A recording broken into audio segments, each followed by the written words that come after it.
Yeah, it's an extremely safe and successful procedure. It can be done with as much success as an open heart valve surgery, and it can be much safer. So first of all, we eliminate the risk of general anesthesia. We eliminate the risk of putting the patient on a mechanical ventilator. We avoid all the complications that are associated with a heart-lung machine and open heart surgery.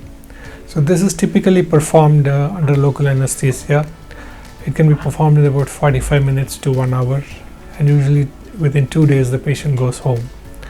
So there have been several clinical trials all over the world which have compared this transcatheter aortic valve implantation with a surgical aortic valve replacement, and it has been found to be much safer and equally effective across all age groups and across all kinds of patients.